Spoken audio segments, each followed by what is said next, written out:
aberto, no caso do Baudelaire, mas que diz respeito à forma ilógica, sem argúcias, sem silogismos, sem deduções, dirá o autor de Flores do Mal, longe da balança e dos ponteiros do compasso, como dirá Pascoais em O Homem Universal. Entre os dois irredutíveis autores, comum, apesar de tudo, ao parisiense moderno e ao druida do Marão, o tráfego de pensamento entre o eu e as coisas, o modo conflituante desta relação, o alogismo em que se manifesta, como musical e pitoresco em Baudelaire, como estado musical que, como diz Pascoais, na primeira pessoa, me faz vibrar ao contacto das coisas. E estamos novamente na saudade, a saudade do novo. A tarde outonal de Pascoais, ao contrário da Baudelaire, uma tarde de novo nascimento, em que o renascer se dá com um cântico de saudade, um instante, um momento do tempo que revisita com música ouvida os tempos do poeta como reflexão desse crepúsculo, o ressoar do íntimo canto que nas coisas jaz adormecido. E esse momento iniciático, que circunda o instante da saudade, é o momento inaugural de muitas origens, onde sempre a saudade recria, recomeça, esgrima as evidências e direção a um bailado de sombras, de desfiguração, de formas provisórias em perpétuo movimento. Daí que surpreendemos, particularmente em bailado, a existência de um discurso de origem, uma arquê ensaiada e imediatamente suprimida, mas cristalizada na estabilidade contundente do esqueleto, da caveira, da saliência óssea esculpida de fragas e de pernilhas. O duelo exerce no bailado entre a realidade e o sonho, mútuo acordo, diz Pascoais, o sonho quase realidade e a realidade quase sonho. Em Baudelaire, o grito de pavor contra o destino conflitual do artista. Em Pascoais, em bailado, toda a obra de arte é um protesto contra a morte, efetivo, puro sobrevivente. Vem na vez, na outra e nova vez da saudade. Retomemos então a nossa epígrafe. O sorriso que foge, a luz da eternidade, a vez e uma outra vez. De cada vez, a saudade sobressalta a experiência de forma movente e fugitiva, a vez e uma outra vez. Agindo poeticamente sobre o tempo, a saudade reflete uma experiência de movimento de passagem, uma desestabilização do tempo sucessivo, que, em bailado, desfila por seu capão de São Gonçalo à passagem das horas vivas, feitas de todos os séculos que morreram. E, outra vez, trata-se de uma interpelação, de uma visitação, de um golpe contundente que rasga o lençol da eternidade num único instante, ainda que esse instante pulverizado da eternidade se contorne e se faça acompanhar de tudo o que o cerca. Interrompe que desperta numa epifania que se ultrapassa e se emancipa do reinado das evidências. Precisemos. A evidência solitária de tudo surge do seu próprio instante. Desperta pela erupção de clareza. Surge então uma dança de tremor, desassossego. No tom da nossa epígrafe, potencialmente seguida por todo o cortejo de sombras inquietadas em Pascoais, o sorriso voa, pousa, internece uma dança de ausências, e toda a dança é uma possível oração do corpo para o seu regresso. A sua chegada irradia o silêncio das coisas, como é da quietude do palco que é no bailado. Aqui residem os possíveis encontros entre uma épica, enquanto experiência de habitação, e uma estética, enquanto forma sensível de manipulação, porque são precisos olhos e ouvidos capazes de ver a invisibilidade e escutar o silêncio. Pascoais viu com todas as letras. A questão é ter um ouvido quando o silêncio se faz, foge, e ter uns olhos quando o invisível se veste de aparências. Qual o estatuto da invisibilidade face ao pensamento? E face ao pensamento? Como pensamento e poema se confrontam com as coisas que traduzem, que transportam e que repousam? Viajemos uma vez mais. Dediquemos a pensar uma contemporaneidade que entendia como desenraizada, sem sol, volátil e insegura, Heidegger avança no texto onde também a música está em causa para a distinção entre pensamento como cálculo e pensamento como meditação. Trata-se de um texto curto, mas importante, em que não apenas se alerta para as consequências das palavras da tecnologia em idade atómica, como serenidade, igualdade da alma, que ela assinala. Trata-se de uma certa devolução da temporalidade a si mesma, um ritmo devolvido a cada ritmo do universo, uma espécie de serena inflexibilidade, uma aguda insensibilidade capaz de vibrar a nulo, precisamente por causa deste fundo de indiferença que expõe qualquer diferença.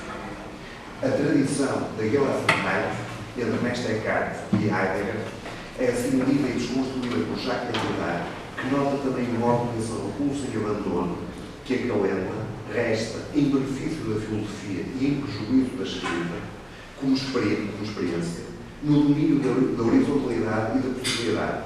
Aí, onde a impossibilidade do amor, da literatura, do eventual desarranjo da saudade face ao tempo, deixa de ser possível. Voltando ao nosso bailado e a essa espécie de competência visual e auditiva que Pascoais reclama, um novo duelo entre a aparente imobilidade do tempo e o sobressalto do luar que nos visita quase se nos impõe à leitura. Porque esse protesto insistente de Pascoais contra o peso gravítico da lógica, e esse tom por vezes inflamado contra os tratores oficiais do absurdo, corresponde à reivindicação do movimento da saudade para a coração do pensamento, perturbando o plano ideal de correspondência entre o pensamento e a quietude das coisas. Torna-se legível a partir daqui também a distinção entre a aparência e a aparição, em que a superficialidade da primeira se ultrapassa no surgimento da segunda, cuja intimidade se deixa transportar na força da palavra, na vez da saudade do tempo.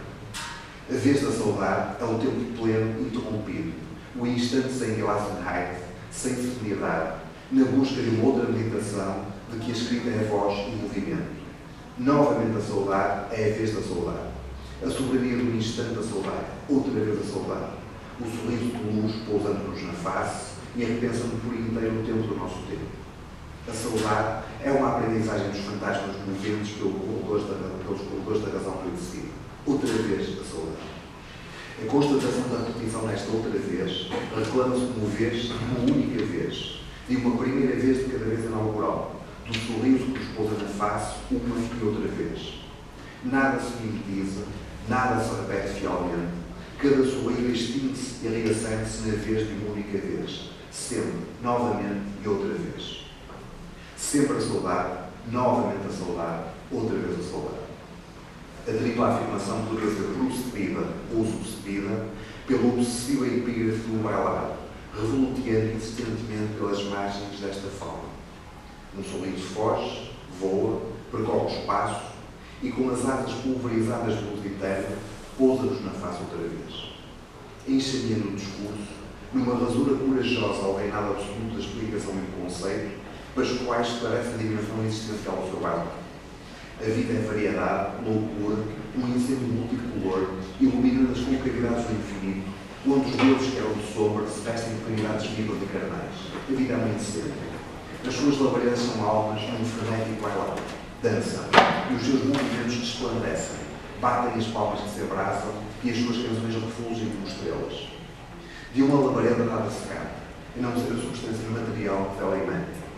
Ela é por isso movimento e passagem, forma incaptável sem perfil definitivo, de repetição contingente e desejada. O bailado é movimento e saudade precisamente aí, onde a sua capacidade transfiguradora desafia a imobilidade figurada das coisas e dos seres. O bailado é fuga, voo, pouso e regresso. Por isso mesmo corresponde-se intimamente com a musicalidade que o envolve. Afinação musical da noite do dia, da sombra e do luar, escutada por Pascoais na voz noturna dos moços. O estado musical confessa ter adquirido um instante do seu segundo nascimento, instante inaugural da saudade. É o tom incaptável das vozes noturnas ou dos corpos solares que nutre sempre, novamente e outra vez a saudade.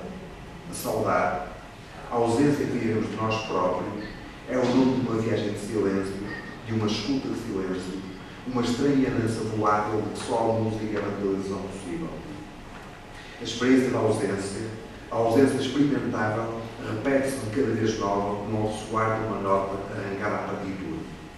A singularidade filosófica ou literária da saudade reside aí, no reordenamento do tempo e do espaço, a partir de uma ausência ressoante e desejada, arrancada à noite do mundo, rebelde à categorização lógica e à limitação conceptual. Espectro, bailado ou labareda, diria Pascoais. Sempre, novamente e outra vez, diríamos nós. Um sorriso foge, voa, percorre o espaço e, com as asas pulverizadas de luz eterna, pousa-nos na face outra vez. Viagens da saudade, poderemos transbordar no sorriso, a vida inteira ou mesmo para além dela, poderemos sustentar num sorriso, na sua fragilidade, no seu movimento e teimosa musicalidade, o peso do dia, o peso de todo o mundo, o peso de todo o outro pensamento, um outro dia. falarei com resposta. Mas antes de falar com o é a primeira forma de oração. Ansiedade.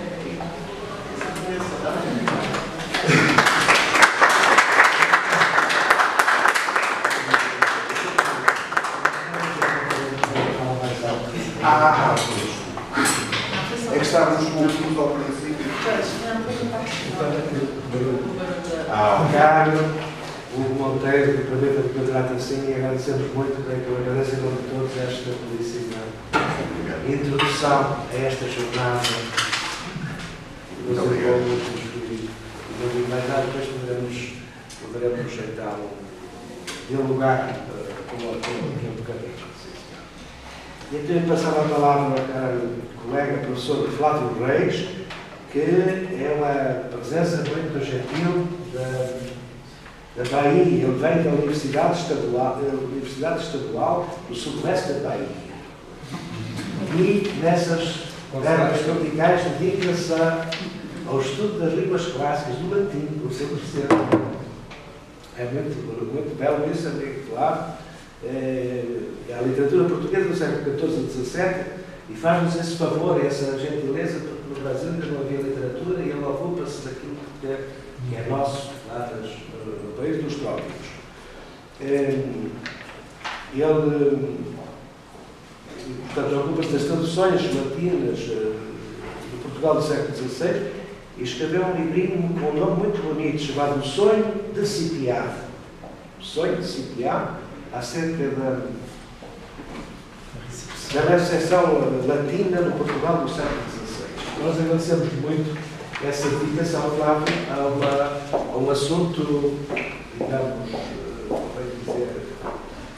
retroprojetado pela sua cultura, mas que é aquilo que nós vivemos aqui. E coisa que nós desprezamos um pouquinho, a nossa enraizamento clássico. Flávio, faz favor de nos fazer a sua conferência. Muito obrigado. Eu agradeço imensamente a generosidade do professor, o convite, a professora Salete, o professor Renato Flano. E só para me situar um pouco, de fato, né, eu não sou baiano, eu sou mineiro, né, das Minas Gerais. Minha formação é na Universidade de São Paulo, na Unicamp, ou seja, uma formação no outro estado. E neste lugar eu, então, me introduzo nas letras portuguesas anteriores ao século XVIII e fui encontrar lá em Vitória da Conquista, na Bahia, um grupo de estudos dessas letras. Eu acho que onde tem uma das pessoas mais gabaritadas nesse sentido, por isso eu fui para lá, me exilei da minha terra, dos lugares onde eu estava muito confortável, para viver ao lado dessa pessoa, do professor Marcelo Moreira, o grande editor das obras do Gregório de Matos, uma autoridade das letras portuguesas e do uso brasileiro, que a gente chama anteriores ao século XVIII.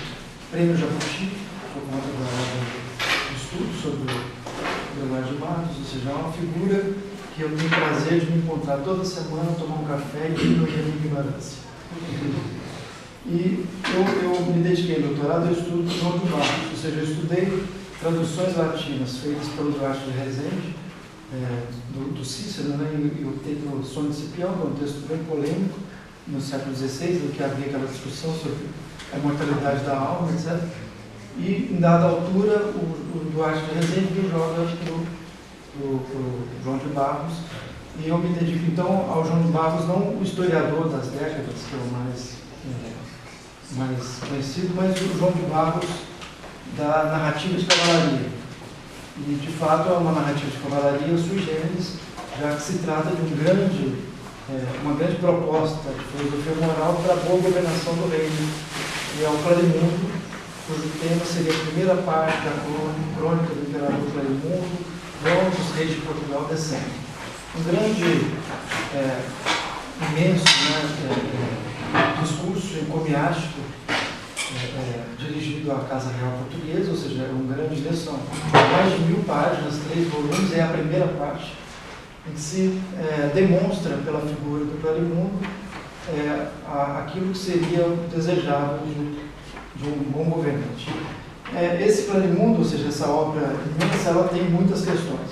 Eu trabalhei no doutorado as questões relativas à educação principesca, a educação do monarca. E ao lado dessa questão há um conjunto de outras, e para o nosso debate, para a nossa apresentação, eu vou tratar, já que nós tratamos da saudade, de um aspecto dessa narrativa muito producente, que é a descrição de lugares.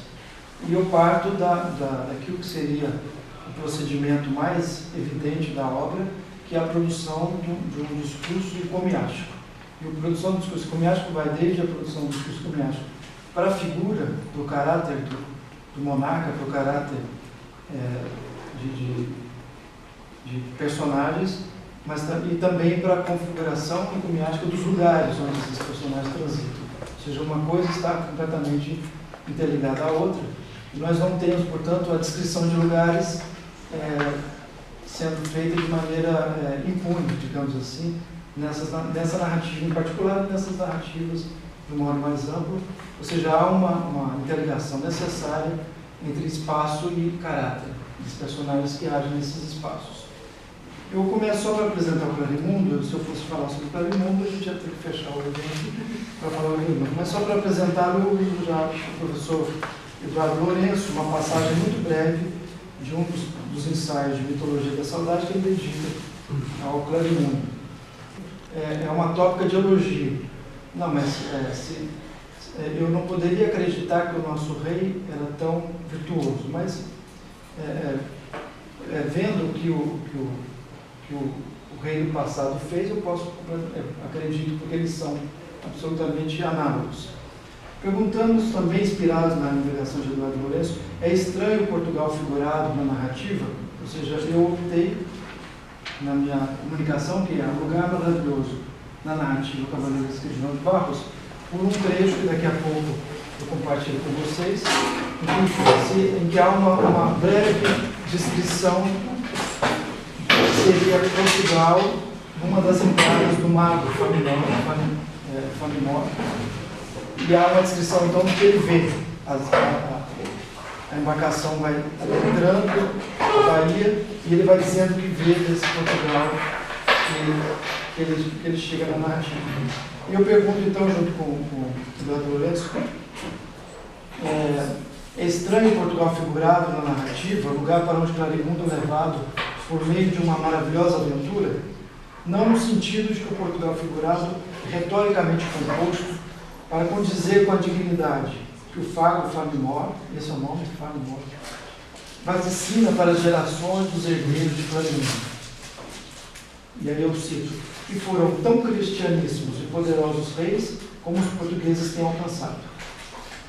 Aí tem uma citação: sendo o primeiro da sua potência concedido, e continua o texto.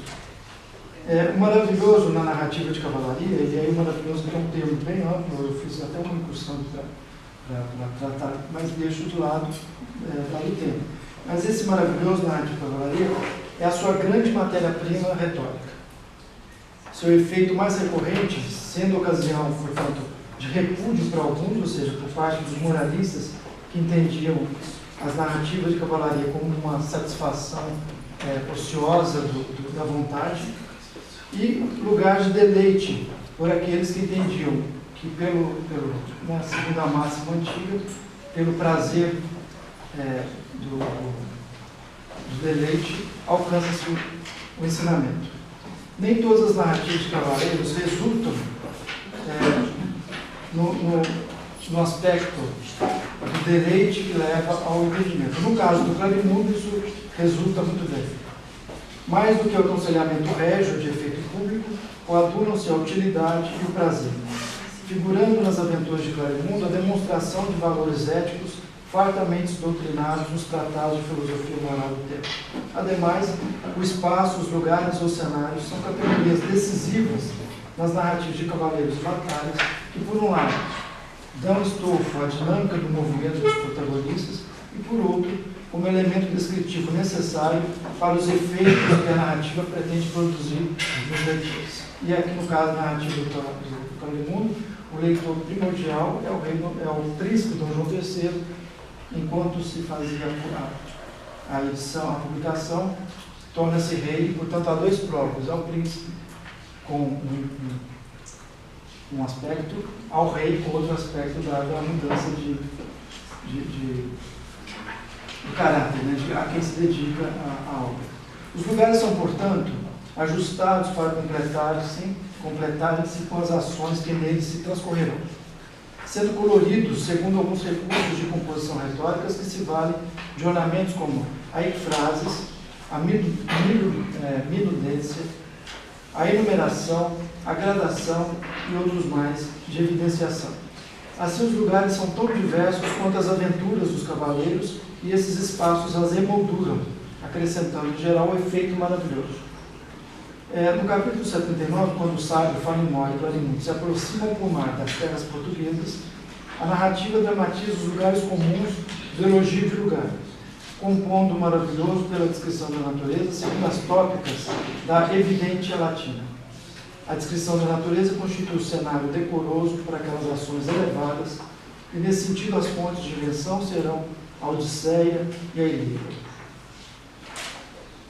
O lugar retórico da descrição evidencia-se na própria diegese dos textos, e no caso do Clarimundo, a descrição parece atender às necessidades de esboçar o teatro de um acontecimento, aquilo que os gregos chamavam de topografia, os latinos deram o nome de pósitos, oporum, ou situs terrarum, termos que lembram uma outra obra muito conhecida do XVI, que é o Esmeralda de Cito Orbe, de Duarte de Pacheco, também dedicado ao rei Dom Manuel, com o enaltecimento das virtudes das terras conquistadas. Ou seja, tudo está, todos esses textos, de alguma maneira, se ordenam em torno daquilo que o gênero epidídico da retórica ordena como enaltecimento, lugar de efeito moral, lugar de resultados eficazes dos ensinamentos que diz respeito ao melhor ser, tanto para o súdito quanto para as figuras reais, para a casa real. A descrição da natureza, importa reforçar, é procedimento comum de narrativa de conquistas e retoricamente desempenha importante papel argumentativo na composição do discurso demonstrativo, que são outros nomes, epidídico, encomiástico, demonstrativo, pelo fato de que o elogio do lugar é artifício eficaz de amplificação da matéria. Nesse sentido, em muitas passagens do Clarimundo, a enargueia, que eu até disse ontem a Celeste, eu não vou projetar nada, mas eu vou fazer que venha diante dos olhos das pessoas aquilo que eu estou dizendo.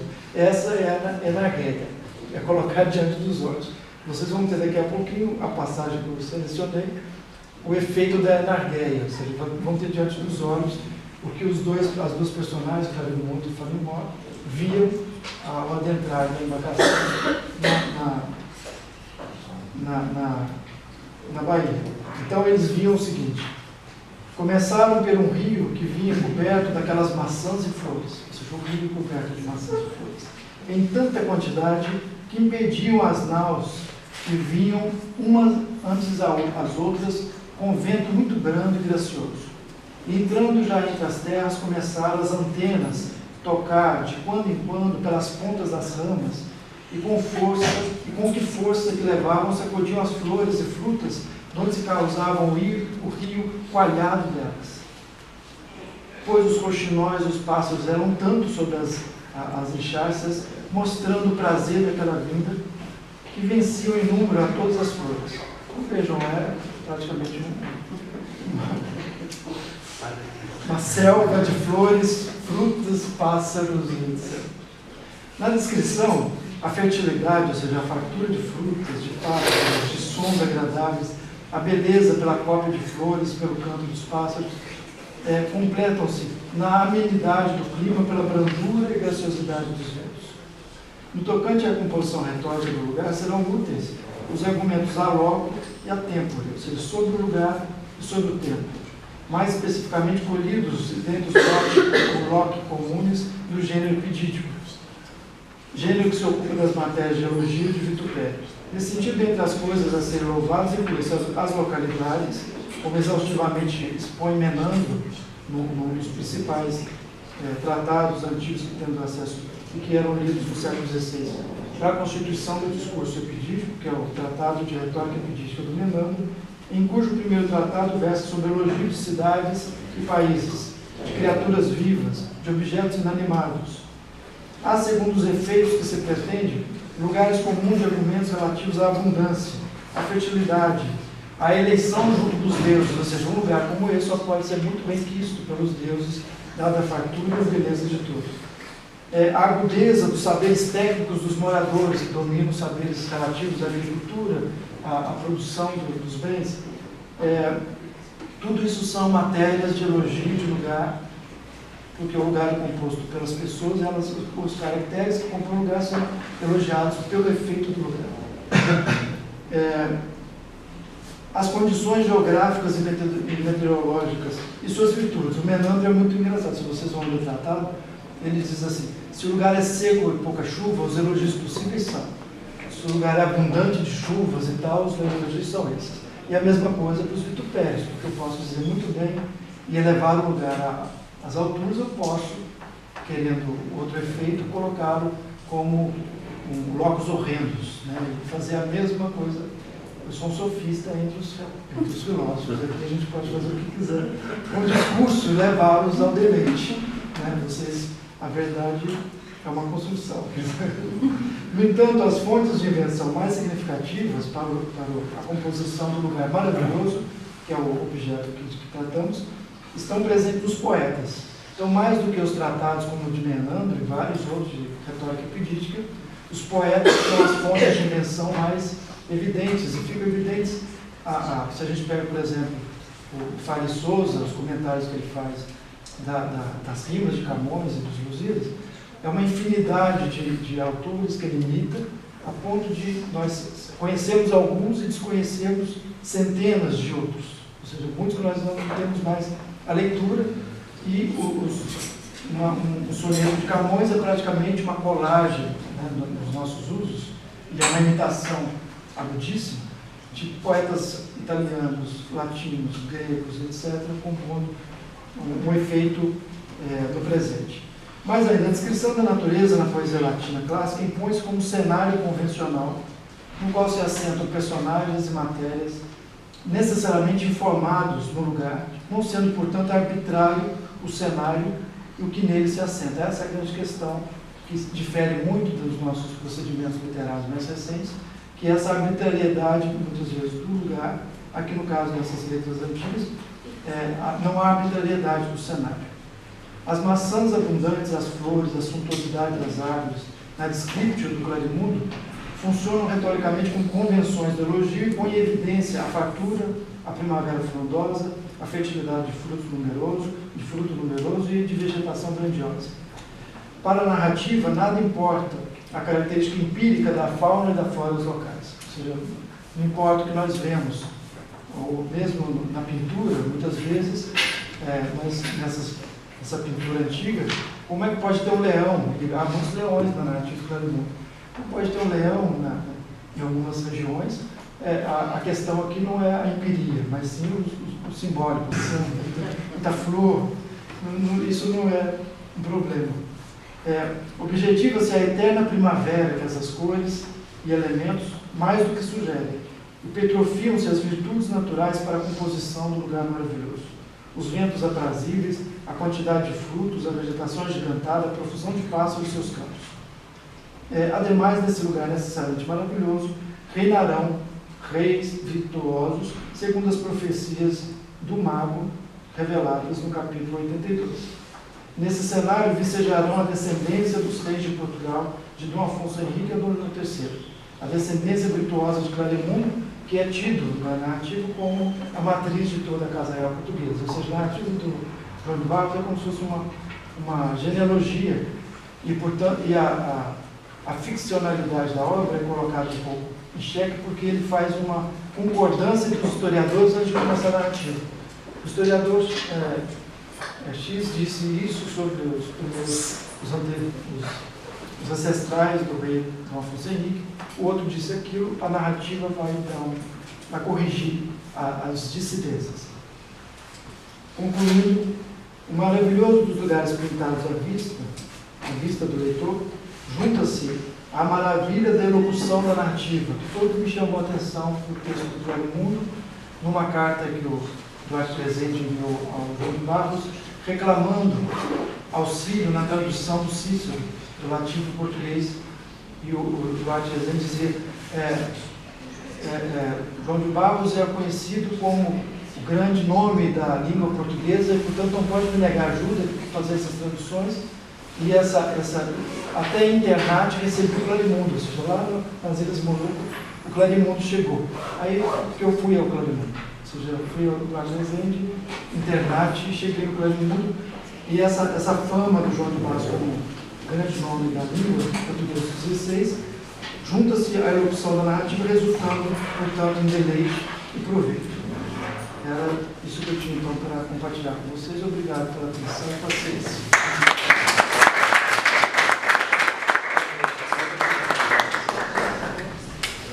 Muito obrigado, caro Flávio. Muito bem. Não só são competentes os nossos apresentadores, como são moderados no horário, portanto, o moderador não tem outra coisa senão assinalar a qualidade das coisas que estão aqui a acontecer. Depois podemos ter um bocadinho, depois vamos ter agora o Rodrigo Araújo, que nos vai falar, enquanto o Flávio nos falou da expressividade, o Rodrigo vai nos falar do silêncio, e o Rodrigo é investigador aqui da FLUP, e eu muito lhe agradeço a presença aqui e passo a palavra com todo o gosto. Muito bom dia a todos. Eu faço doutoramento aqui no Instituto de Filosofia e estou a fazer uma tese já por acabar sobre o silêncio em Teixeira de Pascoais, que por si é um tema muito complexo, porque o silêncio em Pascoais possibilita, tem muitas dimensões numa obra tão grande, mas eu vou falar aqui especificamente sobre O Doido e a Morte, que é uma obra de 1913, mas eu vou partir do Doido e a Morte e tratar também de outros textos, porque eu acho que o Pascoais é um autor que possibilita o seu leitor bailado com outras obras. Né? Lemos uma obra do Pascoais já também lendo outras obras, então tem uma frase do Bailado que eu gosto muito, que já no final ele diz que há uma valsa do silêncio. Eu acho que essa é a valsa também do seu leitor. Não é? Nós dançamos ali no Pascoais com vários textos. Portanto, minha apresentação está dividida em 3 partes. A primeira é uma parte muito introdutória do autor, que eu intitulei O Autor e o seu Processo Criativo. Na segunda parte, vou falar sobre a relação silêncio e saudade, no Doido e a Morte. E na terceira parte vou falar sobre o legado de Teixeira de Pascoais, apenas a maneira de deixar pistas para esse legado que a obra de Pascoais deixa para outros autores e podermos continuar na nossa jornada de investigação sempre, porque é um autor que nos possibilita isso. Portanto, passo a leitura do texto. Ao longo de 5 décadas de produção literária, Teixeira de Pascoais desempenhou um grande impulso poético, transitando entre a poesia, a prosa poética, o ensaio, a biografia romanceada, o desenho. O crítico literário Eduardo Portela diz em um ensaio de 2005 que a poesia não é propriedade privada do poema. Colocação que se aplica a Pascoais, que nunca abandonou a poesia nos gêneros que transitou. Toda a obra de Pascoais está permeada de fantasmas, sombras, personagens inanimados que são personificados. Jair Cortesão, em um artigo do número 8 da primeira série da revista A Águia, em 1911, disse, abro aspas, que a sua própria conversa é espectralizada, raiada de aparições, fecho aspas. Também uma obra repleta de lágrimas. Lágrimas interiores, lágrimas que caem do céu, uma poesia muito úmida. Cito um verso de Pascoais, Versos de Água, como diz o poema Há uma fonte que secou de Terra Proibida, de 1901, com lágrimas que não dependem dos olhos, para lembrar do padre Antônio Vieira em um texto sobre as lágrimas de Heráclito. Um poeta pensador, que se dedicou a arquitetar um pensamento sentimental, como diz o próprio Pascoais em O Homem Universal. Um sentimento-pensamento, como bem sintetiza Manuel Ferreira Patrício, no ensaio O Pensamento Antropológico de Teixeira de Pascoais. Numa intersecção entre filosofia e literatura em sua obra, Pasquais muito se assemelha ao filósofo francês Gaston Bachelard, que propôs um pensamento diurno e outro pensamento noturno. Também há em Pasquais um lado diurno, como vemos em Vida Etérea, por exemplo, que eu acho um livro muito primaveril, cheio da primavera, o Vida Etérea, e um outro lado noturno, que vai das poesias de sempre até os últimos livros de poesia do Pasquais. Tratarei aqui do lado noturno de Teixeira de Pasquais. Mas um parênteses. Um não se opõe ao outro, uma vez que Pasquais é um poeta da harmonia, da conciliação. No âmbito desta atmosfera soturna, quero tratar aqui de duas manifestações da criação em Teixeira de Pasquais. Primeira, a criação de duplos, ou, como vemos nas teorias do duplo, sósias. Sósias que são dependentes do seu criador. Em Terra Proibida, o poeta materializou o medo e a dor, ambos com letras maiúsculas, medo e a dor, como nos poemas Canção Medrosa e Dor Etérea. Em Paraluz, Pasquais materializou a miséria, como podemos conferir no poema Uma Sombra. Materializou a alma, como no poema Treva. Em O Doido e a Morte, a morte é um duplo do doido.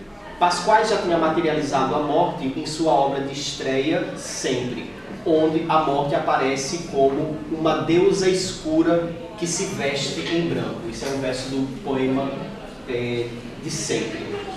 Mesma imagem que aparecerá em um filme de Ingmar Bergman de 1997, na presença de um palhaço, como se Bergman se inspirasse no Doido e a Morte, do Teixeira de Pasquais. Segundo ponto, a criação de mundos ou realidades a partir do sonho e do devaneio. Entre sonho e devaneio, imaginação. Uma noção que desde a antiguidade grega foi passível de muitas interpretações. Em Aristóteles, por exemplo, imaginação é a tradução de fantasia. Em teoria da literatura, falamos de literatura fantástica. Uma noção de fantástico, como diz Todorov em um livro chamado Introdução à Literatura Fantástica, que gravita entre o temor e o terror. Uma noção ligada à imaginação e ao sobrenatural, mas, segundo Todorov, mais ainda ligada ao tempo de vacilação do leitor. É quando o leitor real penetra no mundo dos personagens. Essa é uma das definições de Todorov para o fantástico. Na retórica, encontramos um pedagogo romano de 35 d.C., Quintiliano, que continua a despertar grande interesse nos dias de hoje e que diz que fantasia é uma presentificação daquilo que está ausente, no seu livro Instituição Oratória, livro 6, na segunda parte. A obra de Pasquais tem seu traço sonâmbulo, cheia de devaneios, porque simula mundos, simula a natureza. Natureza mãe, natureza mulher, natureza nua, natureza texto, natureza vida, natureza zoé. Simula realidades e faz desta própria realidade um sonho. Ou melhor, há em Pasquais um sonho acordado. Este sonhar acordado foi um dos grandes temas de interesse da filosofia soturna de Bachelard, que a isto chamou de devaneio poético, que produz, segundo Bachelard, imagens literárias. Segundo Bachelard, cito Bachelard, uma imagem literária é uma imaginação em seu máximo de liberdade. Essa é uma frase do Bachelard em A Terra e os devaneios da vontade. Assim, temos com O Doido e a Morte, O Pobre Tolo e Maranos, por exemplo, uma expressa filosofia da imaginação literária, ou, segundo Bachelard, do doce devaneio. É uma frase que está em A Psicanálise do Fogo, do filósofo francês. Segunda parte, o silêncio e a saudade em O Doido e a Morte. O Doido e a Morte possui 3 momentos.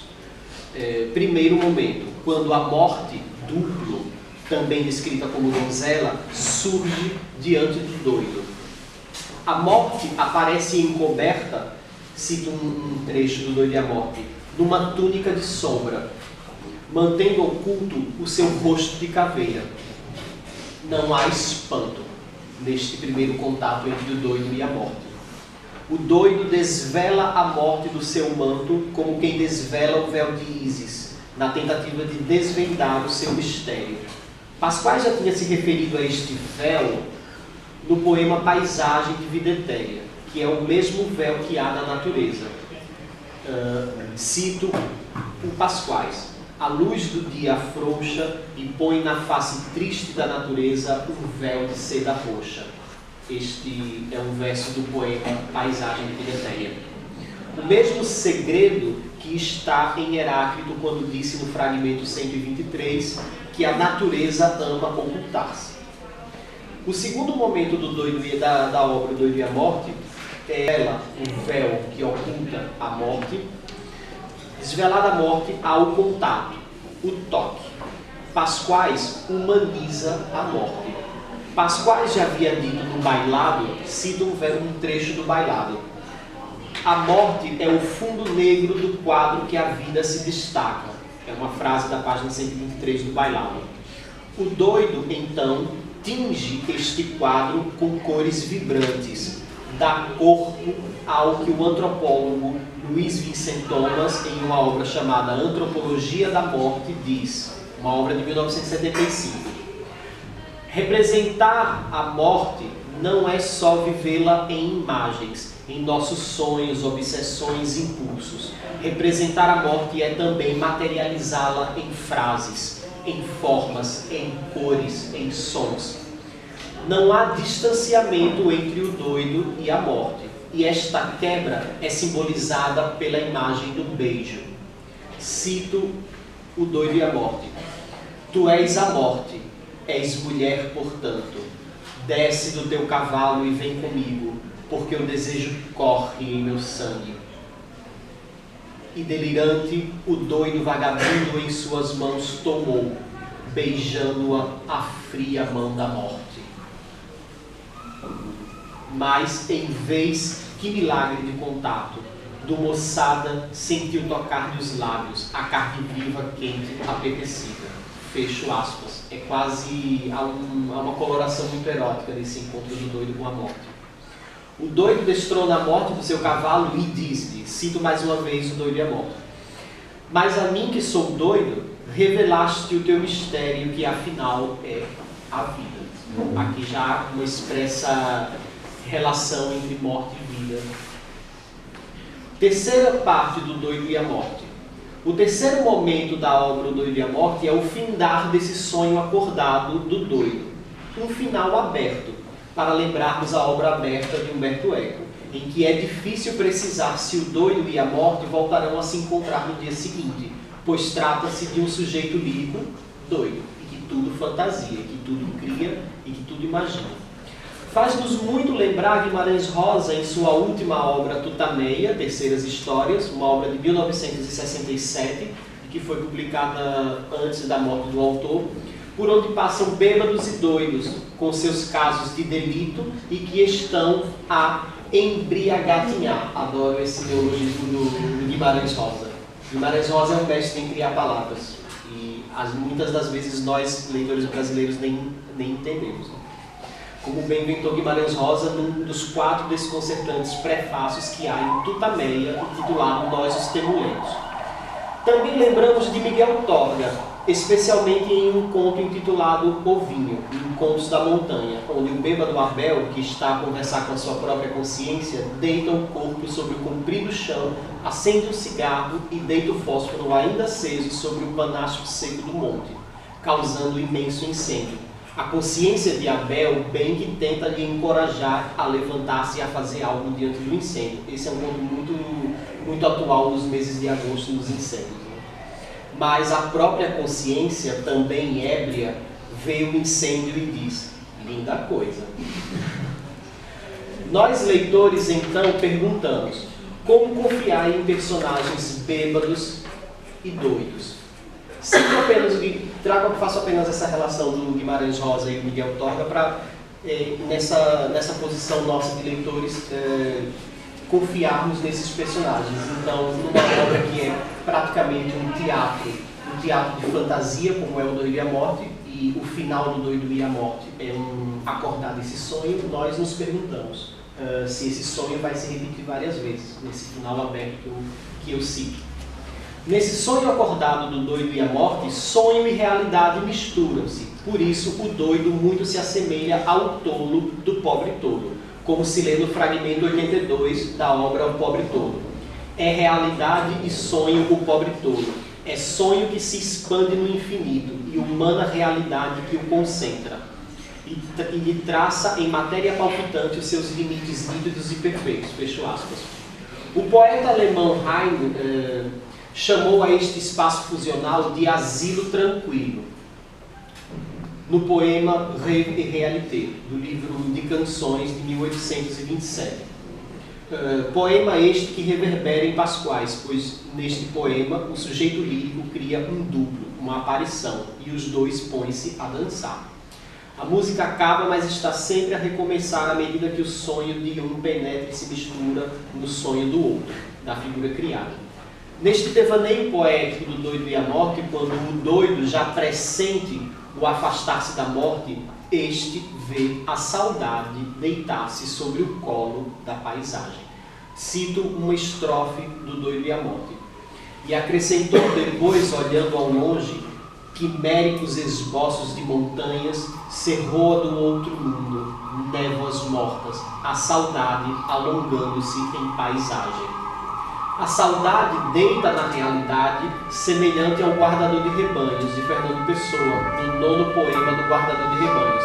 É um poema que vocês já conhecem, mas só quero relembrar aqui a última estrofe que diz: por isso, quando num dia de calor me sinto triste de gozá-lo tanto, e me deito ao comprido da erva e fecho os olhos quentes, sinto todo o meu corpo deitado na realidade. Sei a verdade e sou feliz.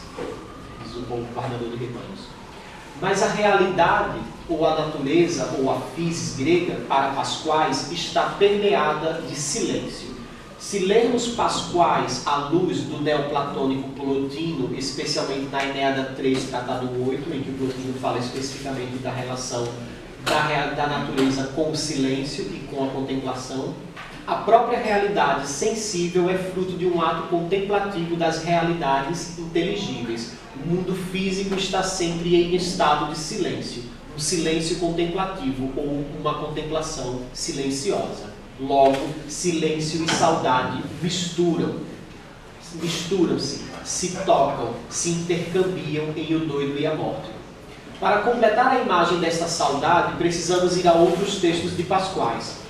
Em um excerto de um romance inédito que foi publicado no número 1, volume 1, da revista Nova Renascença, de 1980, um excerto que Pasquais intitulou O Anjo e a Bruxa, não se sabe ao certo quando foi escrito, pois nesse texto só aparece em 9 de novembro de 1950 e não tem o final, e as iniciais SJG, de São João de Gatão, que é a freguesia do Pasquais. O narrador onisciente intruso é aquele narrador que narra em terceira pessoa e está sempre participando, sabe tudo dos personagens que está narrando. O narrador onisciente intruso de Pasquais relata o sonho do anjo. Cito Pasquais: há sentimentos que, nos sonhos noturnos, se intensificam, libertos da vigilância racionalista. Quem nele sonhava era a saudade, a própria vida das lembranças. Página 18 do Pasquais, fecho aspas. Vê-se aqui que a manifestação da saudade é no soturno. Nesta mesma edição de 1980 da Nova Renascença, resgata um ensaio da ensaísta e poeta portuense Dalila Pereira da Costa sobre o Maranos. Dalila sabiamente notou que é o sentimento em Teixeira de Pasquais que liga o mundo físico e o mundo imaginado, a partir de sua, cito Dalila, experiência íntima e espiritual, assumindo em sua obra, mais uma vez cito Dalila, uma dimensão mística e poética, fazendo de Maranos, um duplo de Pasquais, um peregrino místico português, numa montanha de iniciação, que é o Marão. Dalila conclui este ensaio dizendo que em Pasquais, cito Dalila, um outro mundo existe, de pureza, para lá deste único, que os nossos olhos veem à luz do dia, pela única visão exterior. É um convite à possibilidade de outra visão interior, noturna. Fecho aspas da Dalila.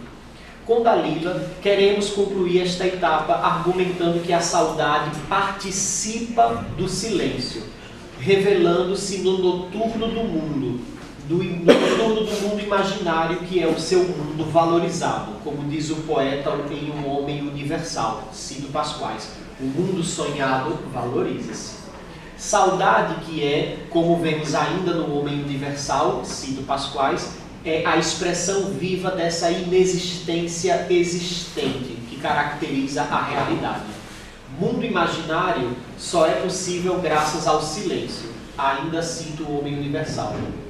Mas a imaginação prolonga-se nos sentidos, através da sombra que se ilumina e do silêncio que se faz música. Fecho aspas. Vou para a terceira parte final, que é o legado de Pasquais.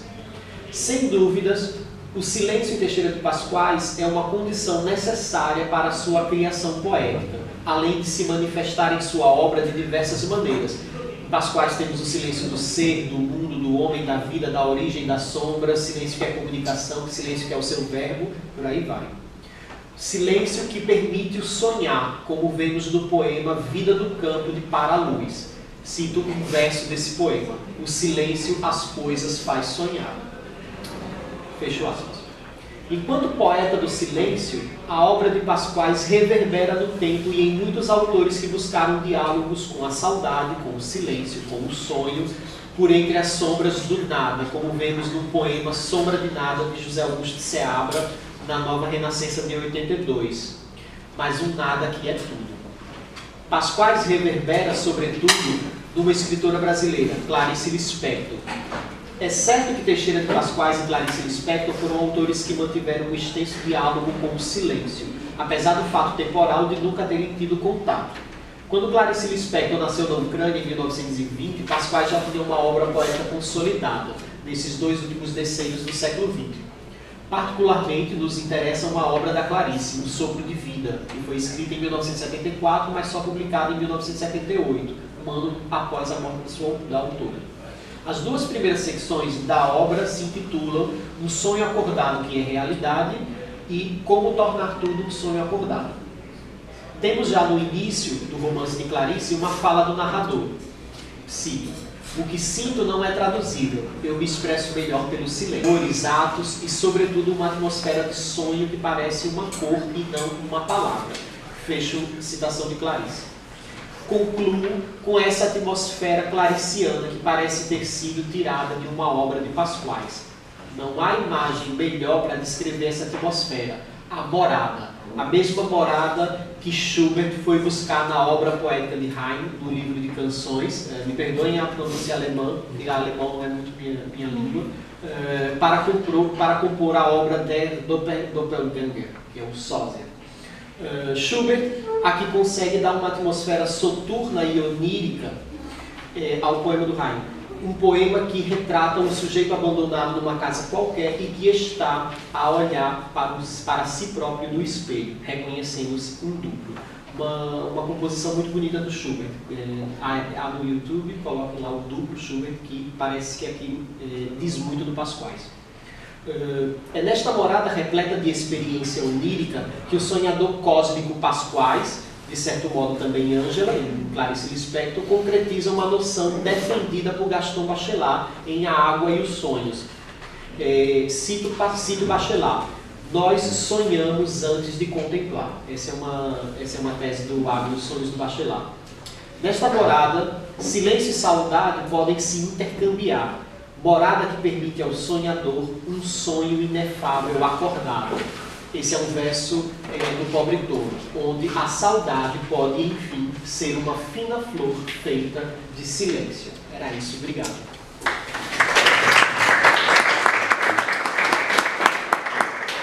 Muito obrigado, Rodrigo. Foi um belo incentivo. Ficamos todos à espera da sua obra.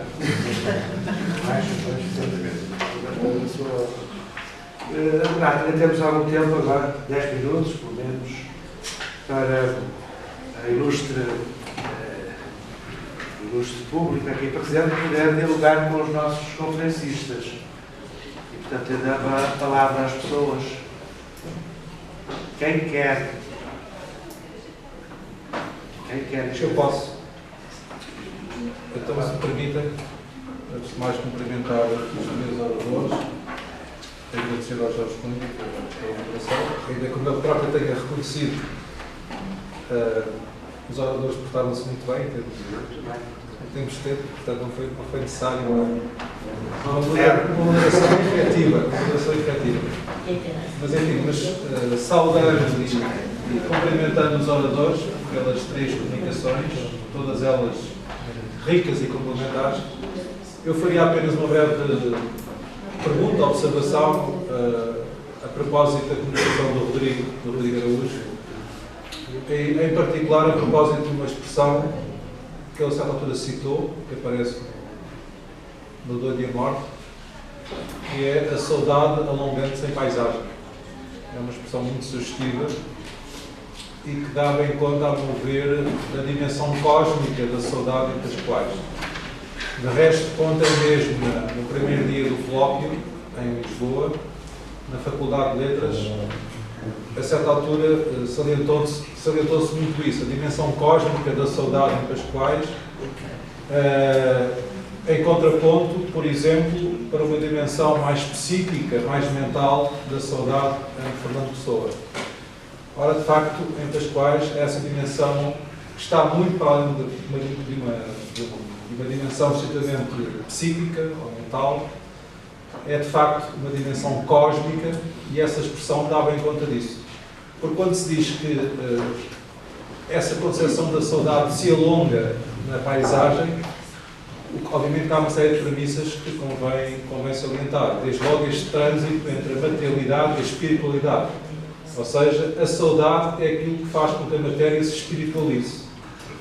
Eu acho que aquela expressão que há pouco o Flávio também convocou, o conceito de energeia, esse elan vital, esse elan ontológico, que faz com que a matéria, com que a paisagem em bruto, digamos assim, ganhe uma nova luz, ganhe uma aura, até para falar em termos mais artísticos. Enfim, era apenas esse apontamento. Mais alguém? Luís, faz favor. Eu queria colocar 2 questões, uma ao Lúcio, outra ao Flávio. Logo desde já. Faz favor. Muito bem. Comunicação, eu gostei muito de todas, das 3 comunicações, também da moderação. Mas interessa mais por o professor das comunicações neste momento. E a comunicação do Hugo acerca do bailado, às tantas tocou as questões da estética e própria imagética do bailado, reporta a dimensão corpórea e sensível. E essa dimensão corpórea e sensível muitas vezes é desvalorizada até nos próprios estudos da estética, estudos filosóficos acerca do que seja a estética, e entendendo a estética, e como disse muito bem, não apenas o estudo da beleza ou do belo, mas na reflexão estética a dimensão corpórea e sensível, digamos que é um pouco desvalorizada no sentido em que temos que ter uma concepção conceptual, lógico-discursiva do que é o belo, que pode ser a beleza, mas parece que essa lógica conceptual fica sempre aquém.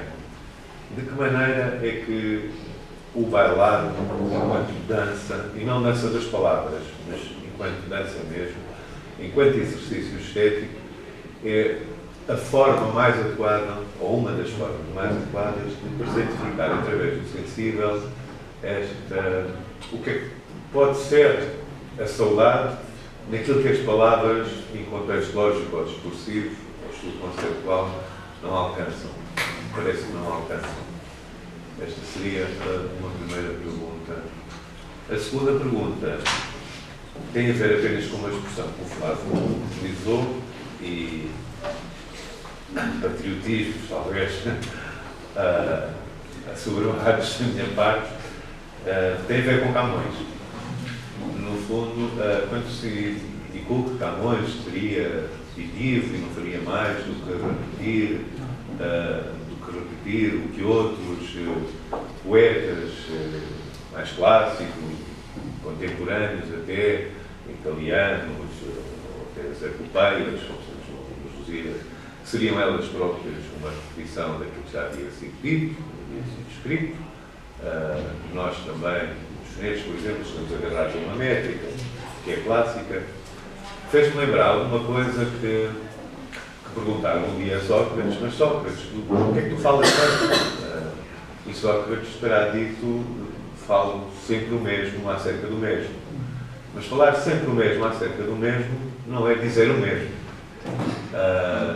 E talvez eu apontava-lhe aí a riqueza do Camões, como muito bem ela se ressaltou na sua exposição a propósito de João de Barros, e sei que Camões não era o alvo da sua reflexão, pelo menos neste momento, mas precisamente reforçar que o próprio João de Barros, aliás, na literatura de príncipes, que é transversal a todos os nascimentos, fala também sempre o mesmo, repetido, das mesmas formas, mas não dizendo o mesmo.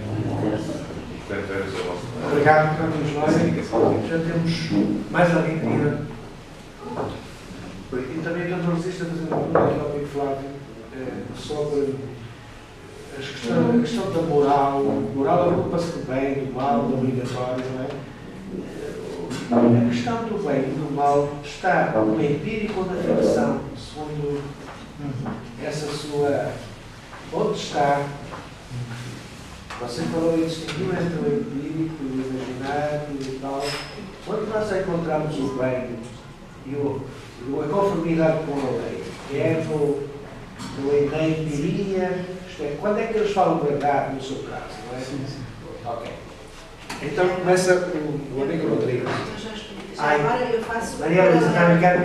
Não, mas é porque a minha questão se prendia com exatamente essa questão, mas agora do outro lado. Eu cada vez que leio o João de Barros, e porque eu leio muitas vezes com o Thomas Moros por causa da utopia, me surpreende como é que ele é um leitor tão precoce do Thomas Moros da utopia. Existe mesmo, ele é o primeiro a referir em Portugal a utopia do Thomas Moros, os primeiros a referir, e depois há uma série de ligações nas próprias décadas que ele faz a referência a essa ficção mentirosa, mas muito útil para descobrir a potência da realidade, não é? Na ficção. E eu perguntava em que medida é que este Imperador Clarimundo não é já uma aplicação à realidade portuguesa de algumas questões da utopia de Thomas Moros com as mesmas ambiguidades. Porque também o Thomas Moros tem uma primeira parte sobre a Inglaterra, que é bastante real, e depois o outro mundo que é possível, porque não tem, tirando as galinhas poideiras e as máquinas de galinhas poideiras, não há impossibilidade nenhuma da utopia de Thomas Moros. Obrigado. O que é português. Obrigado. Então, olha, eu queria dar a palavra aos nossos oradores. Sim, mas então, ok, eu depois falo aos oradores. Então, Rodrigo. Vou dar a passagem para o comentário do Renato, é muito rápido, vou também responder muito brevemente, que como falamos em Nargué aqui na mesa, eu acho que a ideia também de ecfrases, de Pascoais, leva muito a essa questão cósmica e da imaginação criadora. Está muito relacionado com os grupos que Pascoais criam, portanto passo o tempo para vocês. Para ser o mais sucinto possível, a questão toca uma das minhas fascinações pelo bailado, precisamente porque me parece que o quase conceito bailado, o quase conceito de dança, na forma como surge, ora sugerida, ora declarada no registro do pascoesiano aqui, é um enorme fecho de sentido. Ele diz a dada altura que é a primeira forma de oração, e ele interpela, aliás, salvo erro, não sei, nunca fiz essas contas, digamos, até é anti-pascoesiano fazê-lo, mas talvez seja a obra em que ele mais interpela o leitor. Que significa muita coisa, sendo que aquilo que unifica essa muita coisa que significa, chamamos assim, é a tal dimensão não discursiva, ou não totalmente discursiva, mas que permite duas coisas. Permite, por um lado, constituir essa ligação particular com a terra que atravessa os quais, e por outro lado que essa ligação com a terra não seja uma ligação telúrica, seja uma ligação também espiritual, tem essa dimensão. Portanto, é um dos meus pontos de fascinação e penso que corresponde a todo um trabalho a fazer, porque, por exemplo,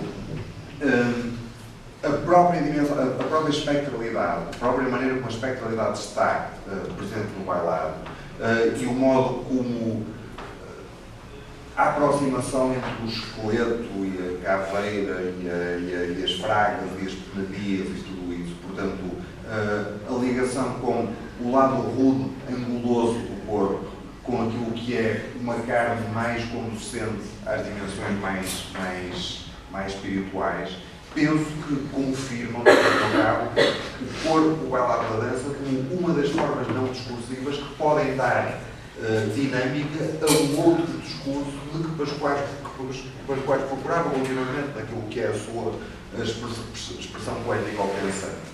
Portanto, quer dizer, parece-me que sim, parece-me que esta é realmente a formação da cruz está mais ou menos por aqui, né? O bailado, até quando o bailado é meio para exprimir, portanto, eu parece-me que sim, muito originalmente e muito singularmente nesta obra. Obrigado. O Raul Brandão dizia que o Pascoal escreve sem palavras. Acho que isso é uma definição que... É uma definição incrível. Claro, por favor. Há dois tipos de questões. As questões que são pontuais que dizem o que você disse, você falou por isso, e as questões que ficam propondo teses para a gente responder, e aqui algumas eu me sinto assim, como se fosse isso, então o tempo seria muito extenso para dizer. Eu vou tentar. Sobre a questão do Camões, se soou o que eu disse que o Camões repete, isso foi uma infelicidade minha, não é pessoal. Quando eu trouxe o Calais Souza como um modelo de uma leitura do Camões do século XVII, e a autoridade do XVII para os estudos do Camões, e trabalho no escrutínio do Calais Souza, demonstrando todas as fontes de invenção do Camões. Isso é um elogio máximo para o poeta do século XVII, demonstrando o quanto ele tinha a erudição máxima no ofício que exercia. Nesse sentido, Camões é a demonstração do Calais Souza, e por isso ele tem um tratado de imitação logo no começo do texto, é demonstrar como Camões é o imitador por excelência no sentido antigo da imitação. A imitação romântica é alguma coisa absolutamente desprezível. A imitação antiga, ela tem como fim a emulação dos modelos, demonstrando que o novo modelo se apresenta, se apropriando do passado, reconhecendo nele todas as suas virtudes e propondo uma virtude nova que é o que o presente recebe. O Camões é o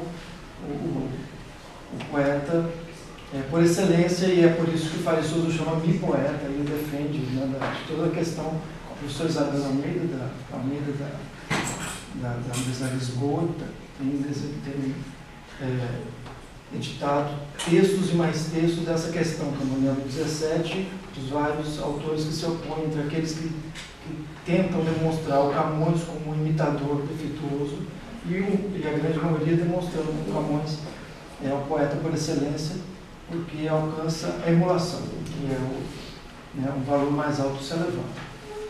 Sobre o empírico, realmente é uma questão muito ampla e extensa e complexa, mas eu vou tratar aqui dentro das minhas possibilidades de ser mais rápido.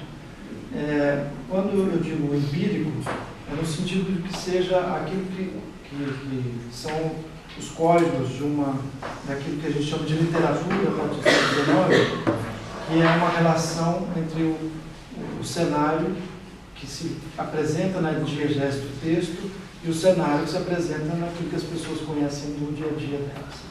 Ou seja, nos textos antigos, essa relação, eu estou usando essas palavras aqui de maneira irresponsável, essa relação entre real e ficção, ela se apresenta numa outra convenção, que é a convenção do efeito retórico que se pretende no discurso.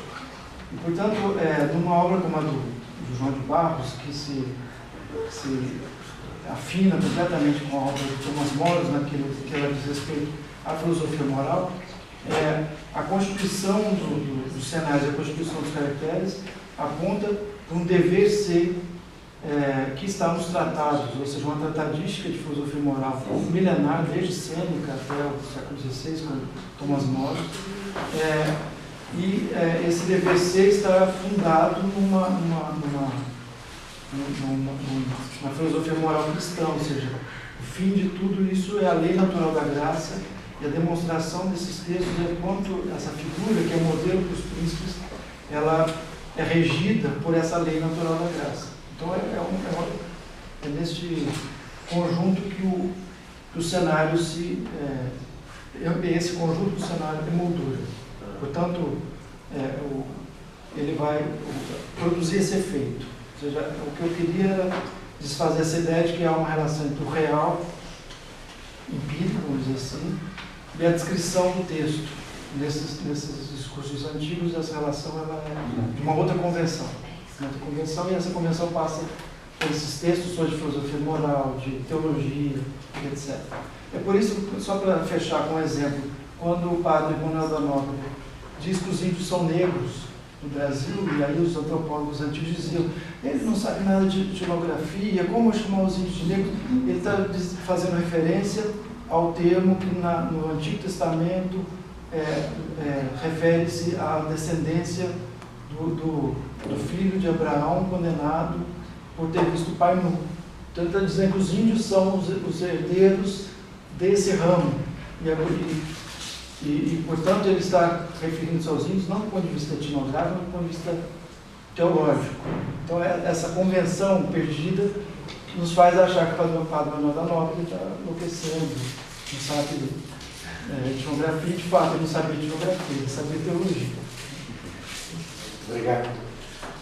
Celeste, continuamos? Vocês é que... Não continuamos, é mesmo para encerrar este painel, para fazermos depois um pouco de 10 minutos, mas também queria, portanto, sinceramente, agradecer a colaboração dos três, porque gostei, em particular, de cada uma dessas intervenções.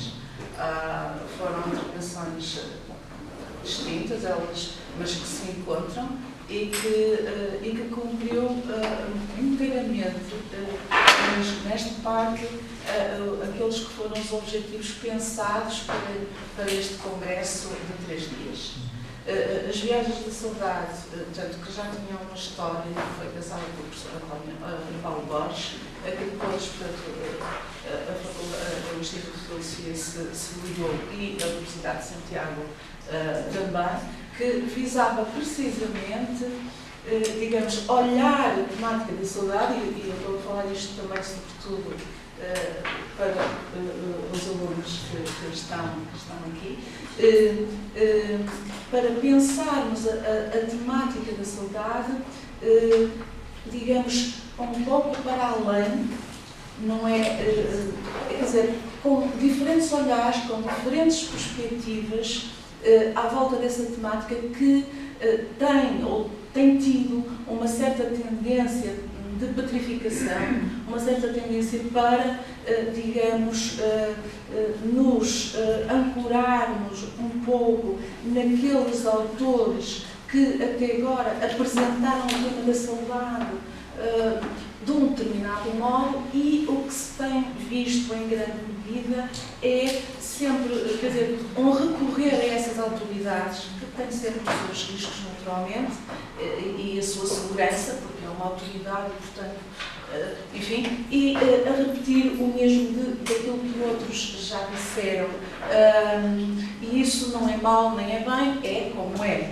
O que se pensou agora foi realmente, e mesmo pela própria experiência da temática com os meus alunos na cadeira de Filosofia em Portugal, que muitas vezes se fala da saudade e é um bocado aquela coisa, lá vem outra vez esta coisa, não é? Aquela coisa que acompanha e tal, e que é aquela alinhação e aquele olhar mais ou menos, enfim... não sei o que, tudo é possível, porque, coitados, enfim, têm a saudade, pois então, e agora vamos lá, que é uma coisa com a qual eu me tenho confrontado, mesmo com os alunos, porque existe essa, E, na verdade, como diria o outro, não há necessidade desta e é importante desfazer. E este congresso é exatamente para ir nesse sentido, para permitir olhar a temática, digamos, como ao nível filosófico em Portugal se tem olhado, e desde o cancioneiro geral até, não é, como se tem olhado e como é que os autores têm, digamos, plasmado esse sentimento, não é? Pela amplidão daquilo que a palavra significa e do quão maior ainda é, digamos, os olhares que se podem, ou quão maior ainda são os olhares que se podem lançar sobre o tema, quer numa perspectiva filosófica, como sociológica, como metafísica, e isso está nos autores, nos mesmos autores. E não está, provavelmente, nos mesmos intérpretes. Ou seja, é importante que surjam novos intérpretes, que surjam novos argumentos, não é? E interpretações que não digam, passo a expressão, o mais do mesmo, mas que desse mesmo